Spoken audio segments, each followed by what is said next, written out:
nós estamos a fazer é apanhar o sal grosso.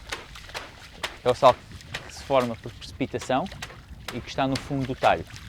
O sal grosso é um cristal duro, áspero, pode, dependendo dos ventos, pode ser mais grosso ou mais fino e dependendo também da graduação da água. Ele deposita-se no fundo e pode tirar, nós vamos escavando como se fosse um trabalho do campo. O talho é feito em barro virgem. Eu vou tirar um bocadinho só para nós percebermos o que é o barro virgem. É isto que começa a formar. Portanto, nós não podemos tocar porque senão o sal a água começa a ficar suja. Nós temos que evitar isso. Quando nós fazemos este processo, com este empurrar das águas, automaticamente nós estamos também a lavar o sal. As impurezas que tiverem, os bocados de lama, ou uma palha, uma folha que tenha vindo com o vento, acaba por ser tirada pela própria inércia da água. A água vai rodando, vai fazendo com que o sal volte, com que o sal saia limpo. O sal é sempre mais pesado. As lamas, as folhas, as moscas, os mosquitos são sempre mais leves.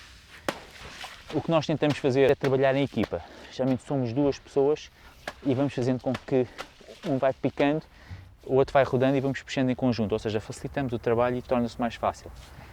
Depois de tirarmos a primeira fase, é empurrar todo para um canto, vamos empurrando e puxando, o sal automaticamente também se vai lavando. Fazemos uma primeira fase que é deixá-la secar e a segunda fase embarachamos para cima do muro, que é para ele acabar de secar, não vai ficar durante 5 dias. Depois ensacamos e colocamos no mercado. O embarachar é a parte final do cavalo. Fazemos uma atividade diagonal. Vamos fazer uma pequena pirâmide, onde ele vai ficar a secar agora. Conforme o artista, esse será mais perfeito.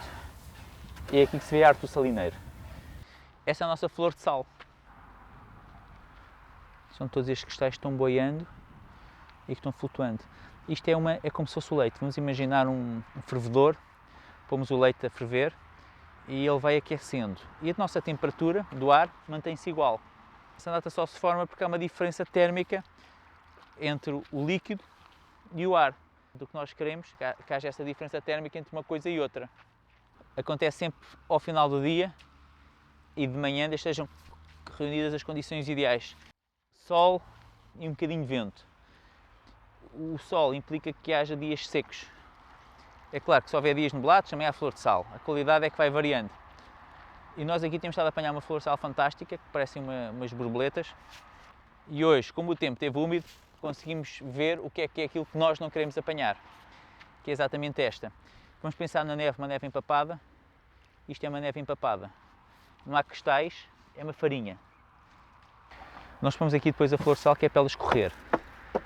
Quando acabar de escorrer, passa para cima de uma tendeira, em que vai secar ao natural. Dias secos, pode ser basta um dia. Dias de umidade chegam a estar 5, 6 dias. Ela só é ensacada quando já está seca. O ano numa salina, o tempo é que dirá. Enquanto o tempo conseguir fazer sal grosso, vai-se fazendo sal grosso. Quando começar a chover, ou quando estiver prestes a chover e já não se consiga fazer nada, aí começamos a alagar as salinas com o que ficar da água. E vai ficando todo esse inverno. Portanto, depois nós começamos, primavera, os trabalhos das limpezas, da manutenção, da conservação, das reparações. E assim que o tempo começar a ficar bom, começamos a apanhar a primeira flor de sal. E poderá ser entre maio e junho.